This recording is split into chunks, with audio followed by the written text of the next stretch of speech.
Hello, everybody. Welcome back to Game-Based Learning in the World Language Classroom. I'm Madame Sensei. I teach Spanish, French, Japanese. I have a section of English language arts this year, and over the summer I teach Wannick Summer Health. I am a Wayground ambassador and a game changer. Come talk to me at the Minecraft Teachers Lounge with the Minecraft Education Ambassadors.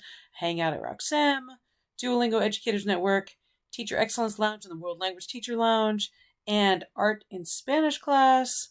I am a NACEF fellow. I love my games. Please talk to me about my crazy games. Help me develop ideas. I'm going to tell you today about this idea I've been developing all summer long, and it finally came into fruition last week, and it worked out pretty darn well. So we all have a food unit, right? There's just some of my hundreds of files I've got in my food unit, all right? This is a TPRS story where I use the Duolingo characters. All my weekly verb conjugations I tie into the unit. And yes, I do think conjugation is important for the Romance languages. A lot of games I've created. This one I made up right when Duolingo was filming in my class. It was kind of funny, but it worked out really well, so I do it every year. Back when Duolingo let us assign things, I had this stuff. I've got all my big books for the GLAD, Guided Language Acquisition Design Technique. I've got recipes for the students to read. One thing that's difficult with the GLAD technique when you're doing it with high school and second language is the expert groups, and I talked at length about that on my GLAD channel. So I've got all my tweaks for expert groups. This was like a battleship game with refrigerators. Then we did Jenga as an expert group. What else? Running dictation we did as an expert group, and we played spoons. I made up a deck of spoons cards. So anyway, I really like my projects. I don't want the students to just be mindlessly filling in blanks and doing matches and stuff without having an opportunity to apply it. I mean, we know that there's a transference problem, that you can have your students memorize a skit, but then when they go out into the real world, they freeze up. Okay, so I want my students using the language as authentically as possible. So after I've built that foundation for them with the big books, with the mini games like Jenga is not like application at all, right? But now they've got the foundation, and now I want them to apply it as close as I can get to an actual real world situation so that they can have that transference of skills. And when we do the actual real world situation, it's never just a one and done. It's we practice it, and then there's the big day. So I was thinking about it, we make recipes, we play restaurant and yada, yada, yada. But all summer long, I was thinking, we've got a coffee cart in school. The FBLA does a bang up job with the coffee cart. And I've been helping the FBLA Advisor with several PTSA things, because I'm the PTSA liaison, because that's very important too. Get friends with your PTSA. So I was thinking about it all summer. This could be a win-win. So I convinced my students that we could transform the coffee cart into a French cafe. So the first thing my students have to understand whenever we're studying food culture in France, in America, the customer is always right. The customer is king, okay? But in France, if you want a coffee, you had better be nice to the barista, or they're just going to ignore you. They're not going to wait on you at all. So I think business culture is crucial for the students to understand, because 99% of the time that we have problems with any kind of business, it's because we don't understand the culture, right? So here's a little meme I show the students. If you just go in and say coffee, it's €7.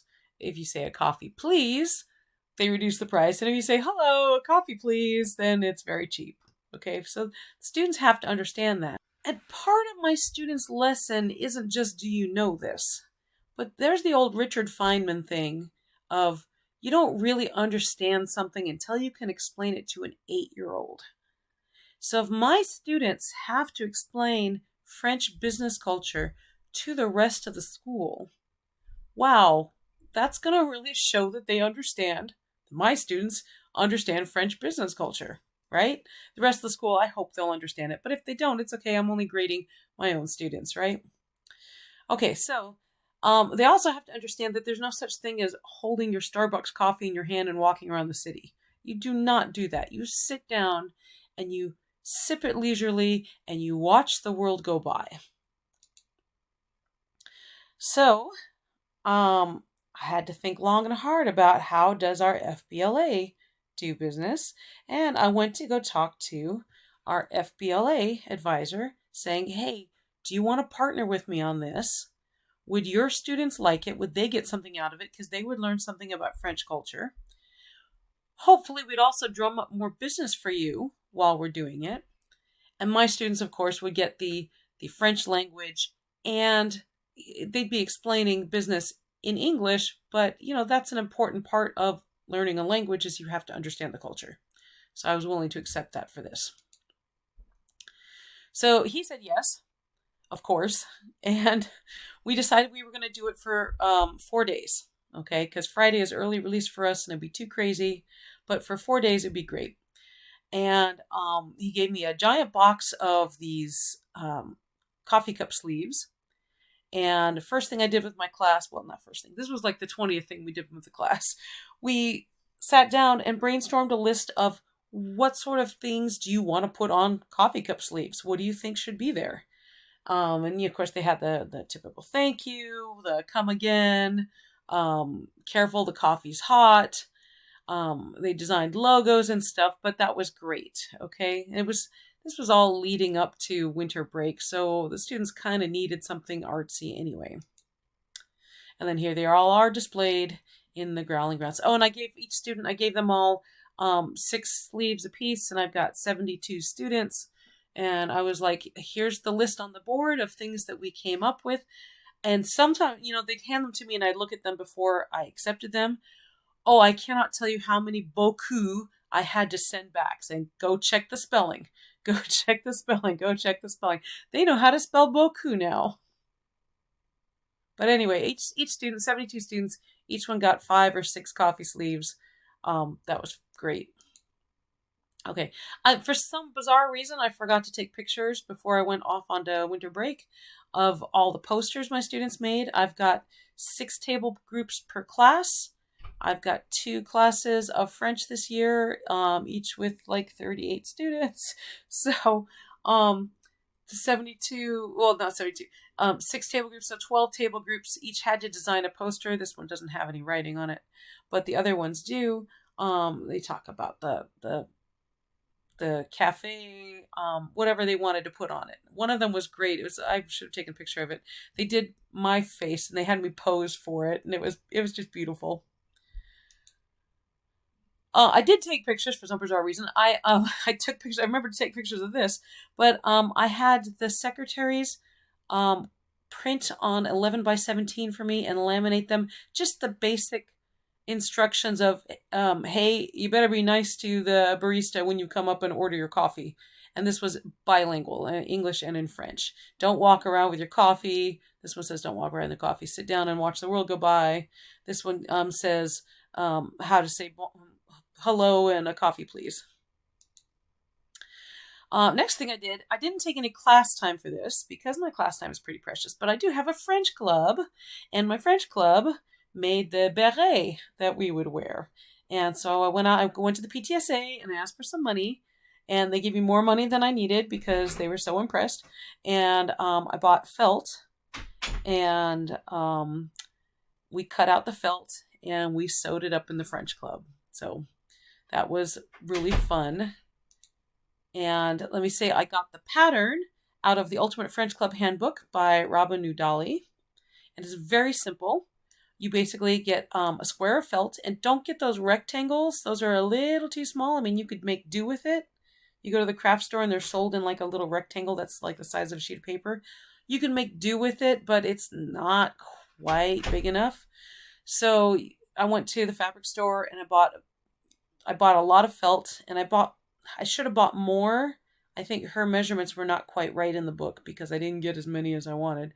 Okay, so, but it's basically you've got a circle of felt, and then you cut out another circle that's the exact same size, but it has a donut hole in the middle, and then you sew them together, and you've got your beret in it. Even the students who don't sew well can sew this, and then you fold it inside out, and it's great. Okay, I'm at 10 minutes. I'm going to keep going. Okay, I'm just going to breeze through this and keep it all in one thing. My oh yeah, here's the big book that I would read to my students daily, and they parrot back to me, and we play with the sentences and stuff. Don't ask me why. Why did I name everything else in French, but I named this in English? I don't know. Don't ask me. Next thing I did was I went to Blue-Kit, and I love Blue-Kit, especially for those basic, I mean, I'm not going to use Blue-Kit for major stuff. I'm going to use Blue-Kit for, hey, you need to learn the words in a hurry. It's a flashcard, right? And it's fun, and the students get so many repetitions with it, okay? So in the early stages, went to Blue-Kit. I made the name of the coffee card is Growling Grounds, so we called it Les Grounds qui Growl, okay? So made my Blue-Kit, and you know, a lot of the questions, they're just silly questions because they're just trying to get the students used to things.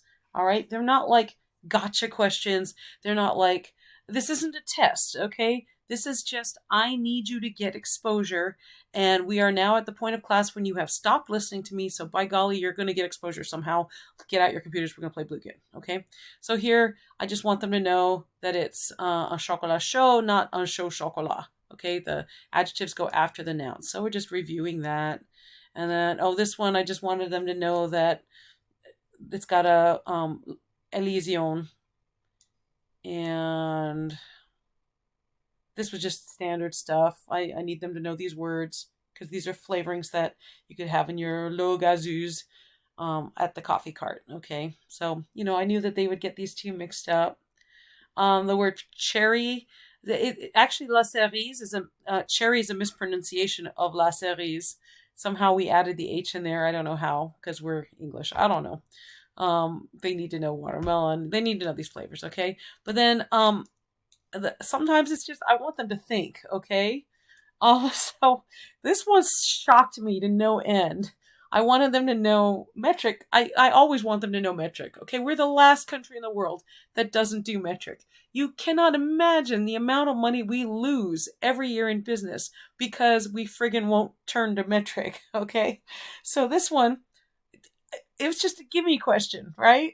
Okay, you cannot believe how many students for the first 3 days we did this kept clicking 12 ounces is 12 grams. I was just stunned at that. I wasn't expecting that. It was funny. I'm glad I put that one in there. Pineapple. They need another word for pineapple. And this is just a gimme question also because every single one of these is the correct answer. Do you pronounce the S at the end of ananas? Okay. It depends on where you live. It's just one of those accent things. All right. So I just wanted them to kind of know that. So that's Blue-Kit. So this is the order I talk to people. I probably should put this slide earlier. Okay. First, right before school started, you know, it's August 25th or whatever, I go talk to the FBLA advisor and make sure that he thinks this is a good idea. If he said, no, I'm sorry, my FBLA doesn't want to be holding your hands. Okay, well, that's the end of that project. All right. So he said yes. He was really excited. Then I went to go talk to the principal and said, okay, so this is what we want to do. Is there anything I should think about? Do you agree? I got a great principal. She is so on board with all my wacky ideas. I love her to pieces. Okay. Then I talked to the custodians and I said, okay, normally we've got these cafeteria tables. These are commons. And during the day, it's this giant hallway. And during lunchtime, we pull out these tables. Okay. Which means if we set up our cafe, some of these tables, like 6 tables, can't be pulled out. Is that okay? Is it okay for you to move the tables out for me? Because my leg is not good. So can you move the tables out for me? Do you agree to this? Is there anything else we should think of? Where should we set up the tables? If you agree. And the custodians, of course, were great. They were just absolutely wonderful. Custodians make your school run. So be nice to them. Then I had to talk to the Career Center because I wanted to use the round tables in the Career Center. So I needed to make sure with her, hey, FBLA says they want to do this the week before winter break in boy, he was right. We should have, that was a good call. Because I was ready to hit the ground running on like the first week of school. And he said, let's wait until the week before winter break. And that was a beautiful idea. So I was like, okay, do you have meetings in there? Because sometimes we have college visits and stuff. Do you need these tables? Can we use these tables for an entire week? So I had to make sure Career Center was okay with that. I went to the office and I had a lot of things I needed to do. I'm going to show you the TV screens that we've got in the Commons in a moment. I had to make sure that we could hang up our posters. I had to make sure that we could put our music on the sound system. And I needed these tablecloths, okay? And you can see these are rectangle tablecloths for round tables, but it was fine because we just tied it and it looked really, really classy. And as I was talking to all these people, I thought, ooh, you know what? To make it really look like a French cafe, I need to go talk to the floral design teacher.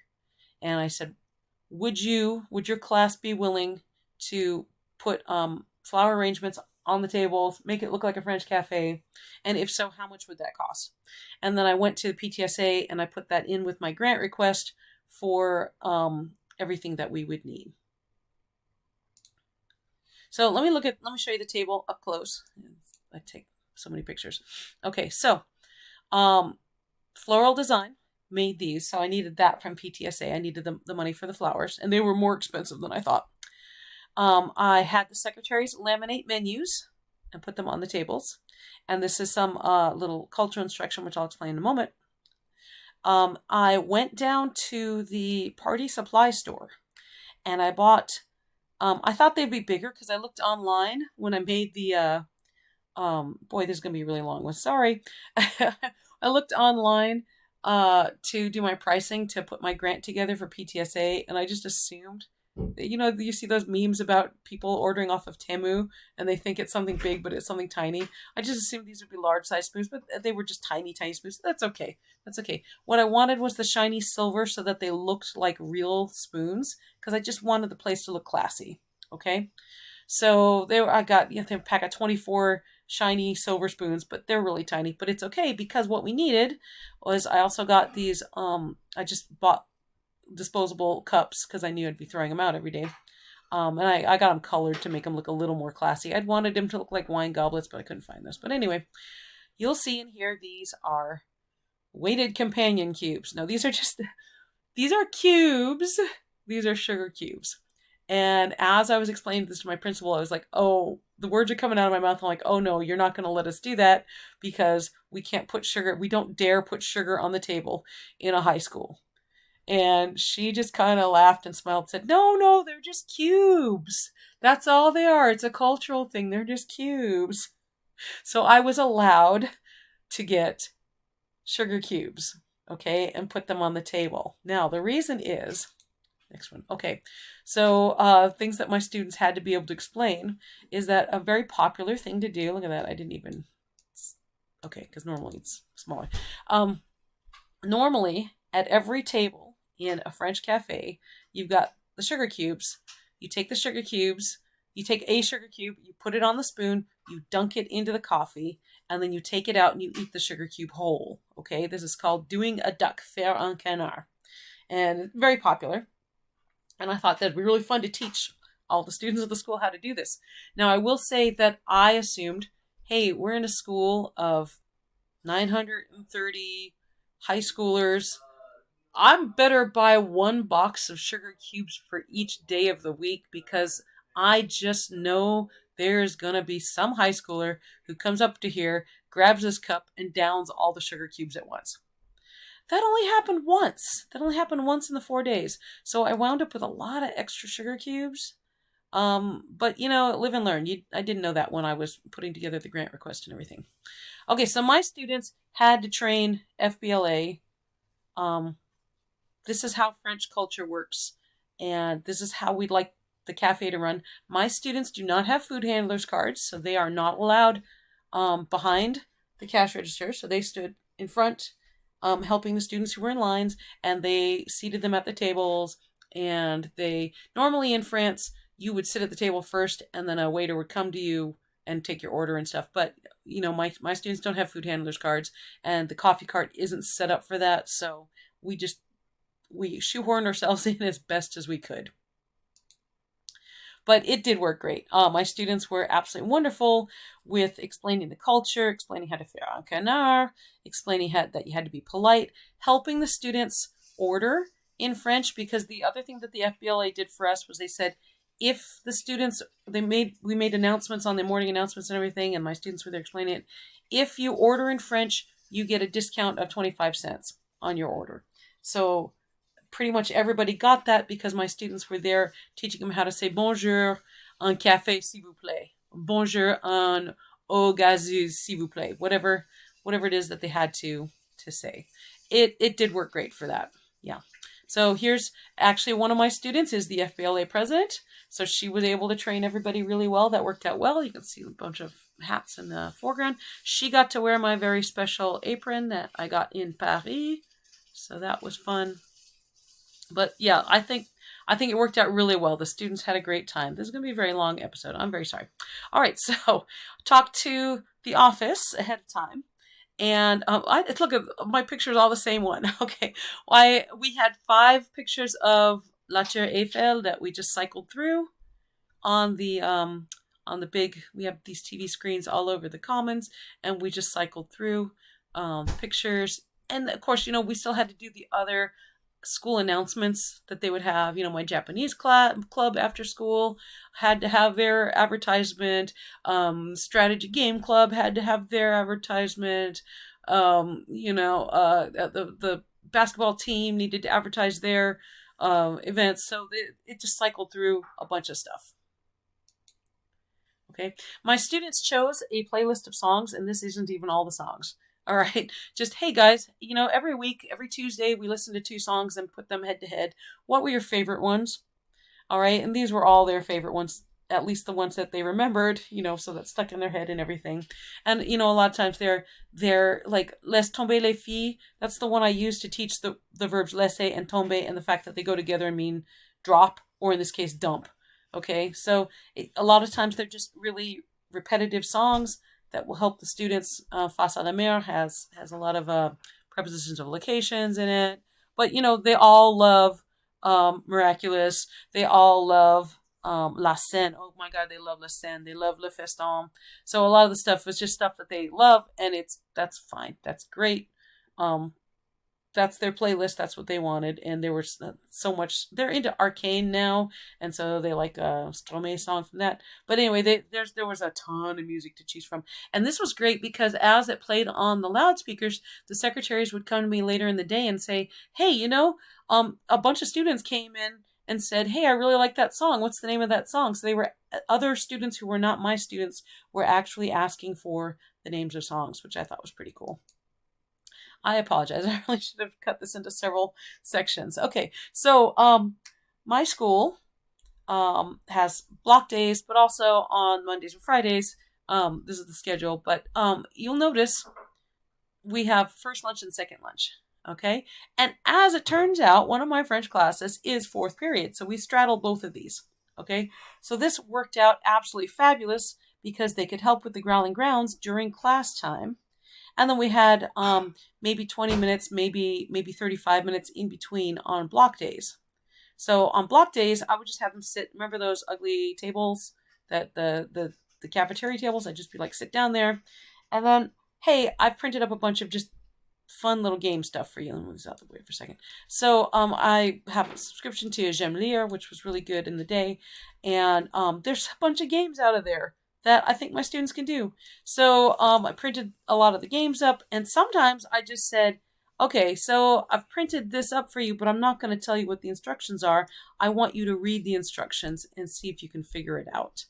And so that was really good for them because they had a hard time with a couple of them piecing through, what do I have to do here? What does bar mot mean? It means draw a line through the word. Okay.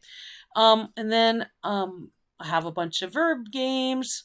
So we, card games and crosswords and stuff like that. So we did that. And I really want to give a shout out to Joshua Cabral because he, at a World Language Teachers Summit, he taught me how to make logic puzzles. And this, I'm making good use out of his logic puzzles. I will put this in the description so you can go find his logic puzzles. But really plug and play for me. All I need to do is put a picture and a word on each side. And, we're getting ready for our Tour de France game. And so I thought I'll just do that. I don't know how all my big projects coalesced in the same week.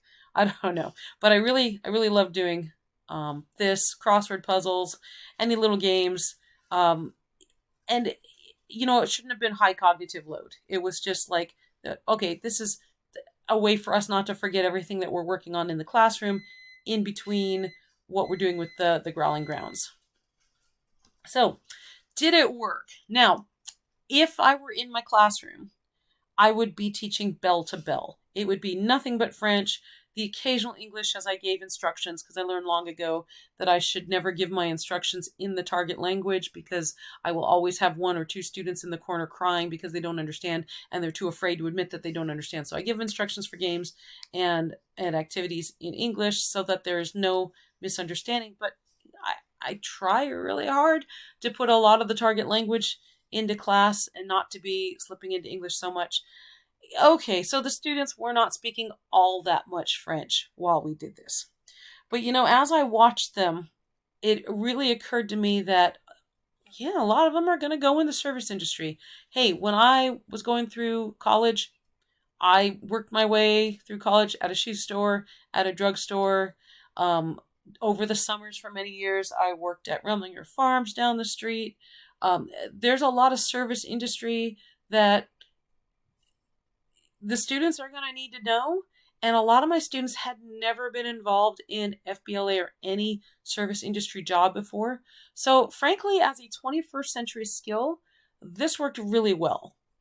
Yes, they were speaking a lot of English, but they were constantly thinking about French business culture.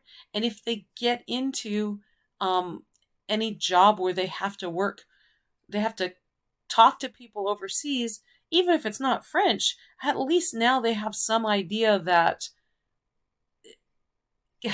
there's a lot of friction just because we don't understand a culture. So I do think it was really good for them for that. It was certainly very good advertisement for my French program. The school, I had a lot of my Spanish students coming up to me saying, "Oh man, I wish I took French." And I'm like, you just made muñecas quitapenas yesterday in class. Why are you jealous of what the French students are doing? Look, I love all my students, okay? Everybody gets to do fun games. Everybody gets to do stuff. So, but it was really good advertisement for the French program, which is now reduced to 2 classes of like 38 students apiece, because that's as many as we can cram in because I have to teach English. And anyway, it's a long story. So anyway, yeah, I think it worked. So, sorry this was so long. Please help me with my crazy ideas. I do teach Spanish and Japanese also. My English classes, I try my best to give them games too. Anytime you want to help me with my wacky ideas, I would love it. Please talk to me at any of these places. And sorry about the length. Hope to see you there.